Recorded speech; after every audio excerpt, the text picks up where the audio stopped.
My channel here over at Subscribestar. Thanks to everyone over there. So, kind of on a related topic is the concept of removing the downvotes from YouTube. That's actually a much, much bigger issue than, people on YouTube tried to make videos about it, but they had to be as careful as possible because they're on YouTube. But that's a big issue. It kind of relates to this because it's the concept of gaslighting you. They want you to feel that you're alone and that you're taking crazy pills and that you're the only one who feels like this. Except if they didn't remove the downvotes, you would see how people really felt about issues, about politicians, about the cultural Bolshevik propaganda they're putting out. You just see it expressed through the ratio of ups to downs on the videos. So they remove the downvotes. So you think you're isolated. All you see are the upvotes. So you think, oh, you're isolated, you're alone, you're the only one who feels this way. It's like, no, most people are in agreement with you. You're not taking crazy pills. These parasites are the ones who are manipulating the narrative. That's how desperate they are. Is they had to remove the downvotes. Like, you think about that. So a politician gets out there and speaks, and now you can't even express how you feel about that, or they turn off comments. I'd be like, shouldn't somebody sue to make that a unconstitutional abridgment of free speech? Because you're dealing with redress of grievance against the politician. It shouldn't matter the platform they're on. It's like, yeah, it's weird how nobody does. Anyway. So the Disney globalists pushing the found family propaganda. Why am I so right all the time when clearly I'm not that bright? Because I don't have that politically correct gene. I've got the gene for disagreeableness, as many people on the right do. There's let me get these guys in frame. There's a study on that where people on the left are more herd animals and scared of their own people, where people on the right have more of a tendency to disagree, sometimes to their detriment. If you see people like continuing to argue over things that are not, anyway. So I've been talking about this Bolshevik found family concept for years, coming from my experience in reading comics. And then once you go beyond that, you start looking at movies and streaming shows. You go, oh, it's actually been around for a long time. I just didn't notice it. There's a lot of stuff like that in movies where we start going down you put on the They Live glasses and you start seeing older and older movies. You're like, oh, this shit was around for a long time. I just didn't see it. That's how pervasive the brainwashing is. You just see it. And there's no better brainwashing tool than Hollywood. Was it Chuck D was right about that. So what it is an abandonment of your blood tribe, your atomic family, your extended family, and your greater family, your tribal family. Because people who are a tribe are very difficult to control, because they act as a group to advance their own interests and to fight back against outside parasitical machinations. The globalists don't want that. They are terrified of groups. They want you to feel isolated and alone so they can gaslight you. They want you to feel like, no, you're the only one who feels like this. You're taking crazy pills. The Lib's a TikTok lady. It's like, I don't know her name. She's doing the Lord's work and bringing this stuff to people's attention. You look at it like, yeah, why aren't there more Libs of TikTok out there? It's only, there's very few people like that out there. It's like, yeah, we're going to need a lot more people to step up and start, be the message, spread the message, or heaven forbid, financially support the message.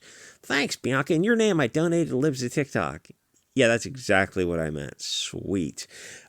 So the globalists do not want that. They're terrified of groups. They don't have a group that they can't have influence in, like nationalist or, Christianity type things, or ethnicity, or religious groups that are not open to non-tribe members. There's some Satire videos on YouTube, and it's just amazing to see the manipulation from the media. They try to paint these groups as some kind of evil groups. It's like, so it's just some kind of Northern European religious group that not hurting anyone, and you're making these videos to paint them in a certain light. And it's the comment section is a trip to see people arguing back and forth. And then weirdly enough, another media company did another Satire video like 6 months later, and the comments were all overwhelmingly positive.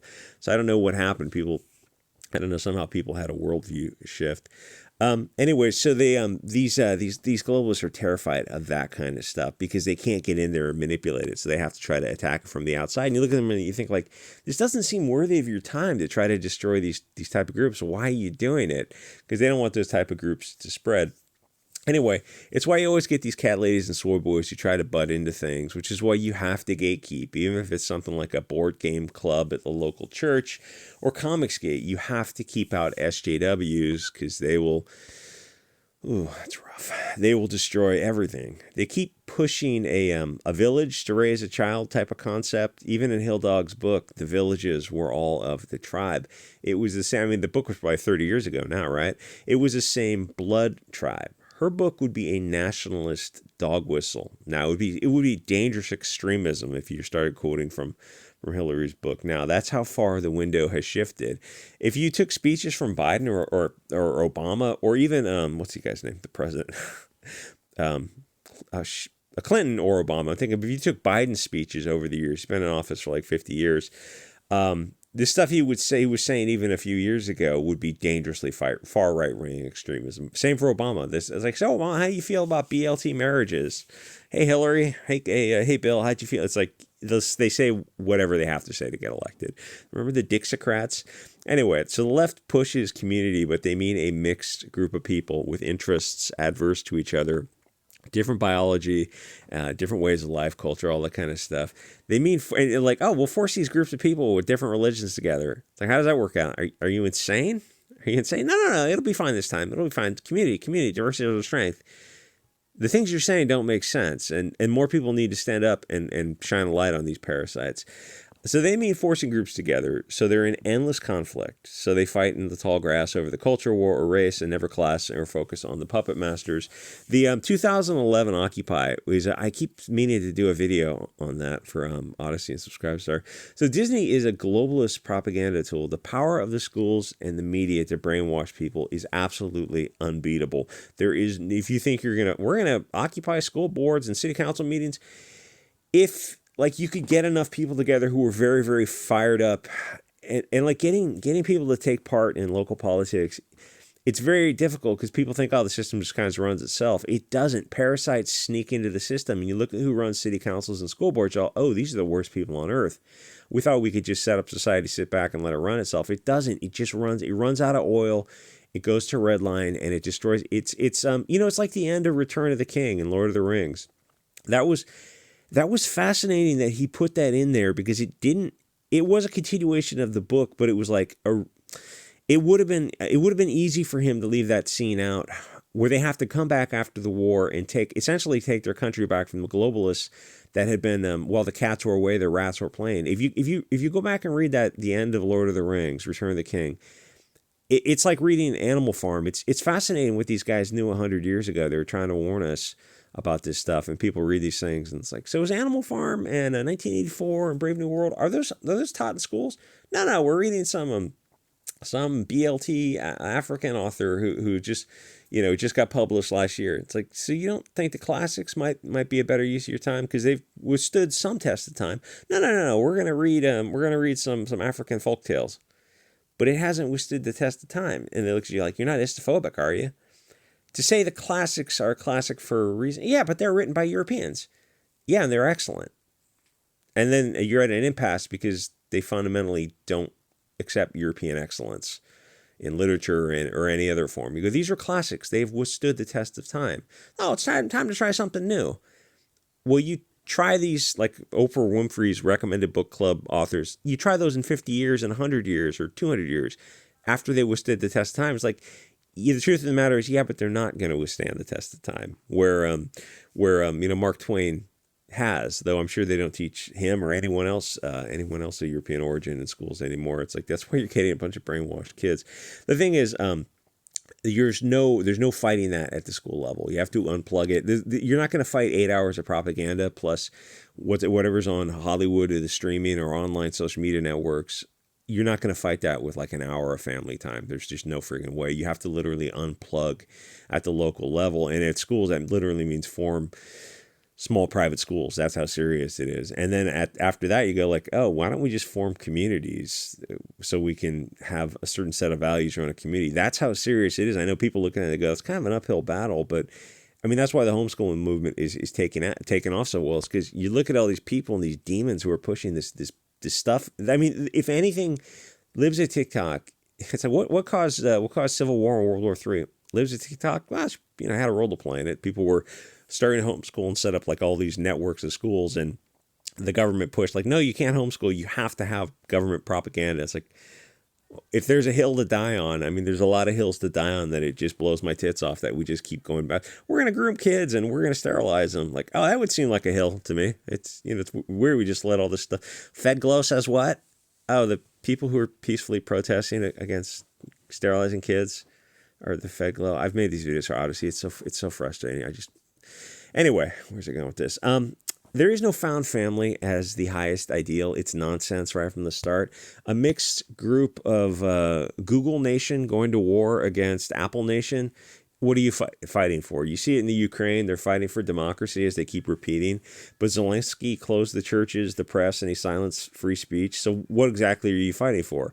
A mixed commercial zone ruled by some NGOs, big tech, and banks versus the same thing on the other side. Well, there's nothing to fight for except your blood tribe. That's why like tribalism is the only thing that matters. And to say that is a dangerous far right wing dog whistle. It's like, oh, all of human history, all recorded human history is now suddenly far right wing because this past Bolshevik movement of the 100 years says it is. It's like, it's probably, the odds are that the Bolsheviks are wrong and they're manipulating you.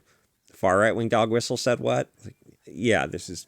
Anyway, so everything is downstream from the family, the culture, and ideals. It all ultimately comes from the DNA. If Russia beats Ukraine, so what? You don't have rights in Ukraine right now. You got permissions from Zelensky. There's nothing to fight for. It's like Bank of America fighting Chase Bank. That's the point. A found family and a found community is held together by nothing. It's a temporary allegiance. With a found family, their extended blood tribe will never accept the outsider. Why would you? Because they're too far removed from the core of their tribe. They're not going to sacrifice for somebody not of the tribe. And I know this is like Disney is doing a whole lot of heavy lifting here, but if you look at the power of Disney to influence people and voting and culture in the direction of nations, it's not doing heavy lifting. It's like Disney is doing what Disney is doing, and it should be terrifying. And more people should be shining spotlights on it. And a found family community is only possible if you have a police state, militarized police, as you see right now in America, and the removal of civil liberties, as you're literally seeing in America, Canada, Australia, and Europe. You can't have free speech with a found family community because one group is going to criticize the system or criticize another group, and they can't have that. So they just remove free speech and they start removing civil liberties piece by piece. And there's nobody to team up and fight it because you can't team up in a mixed group. It's like, how do you prevent unions from forming? Oh, you make sure that it's a mixed group. Oh, so this has been studied for years? Yeah. So they've been gaslighting us the whole time? Yeah, of course. The absolute failure of the West is because of these globalists pushing the destruction of the family. You have to belong to a family in your greater tribal family, and the people who are pushing this are demons. I don't know if I mean that literally or figuratively. At some point, I wonder. I kind of wonder. Anyway, so no, Netflix, Disney, government schools don't reflect the culture. They said that about rap music in the 80s with the violent rap music, and then you start digging a little bit deeper. You're like, seems like some of these rap artists were being manipulated a little bit. Was it Heller or Seller or something? And the rap, I mean, it's an interesting history all its own. They these companies, they create and destroy it. There's no powerful tool of propaganda than Hollywood. It's weird that the media doesn't do a deep dive into their malicious influences. Yeah, the media is going to do a deep dive into what demons the media is. Well, if you had a free, fair, and unbiased, impartial media, you would, but you don't. It's like you have OAN, I think, is like the one vaguely right of center media company. So what happened? Oh, they got debanked from all the banking companies, debanked them, and they got deplatformed off of the mainstream social media. You go, oh, that shouldn't be legal. That should be their constitutional right to have access to goods and services at that corporate level. Yeah, it should be. Yeah, I mean, I'm sure somebody in one of our representatives is getting busy on that. I just don't hold your breath on that. Anyway, click the link, support channel, subscribe to the various other links. Thanks to Vega and everyone else over there. I'll see you guys all next episode.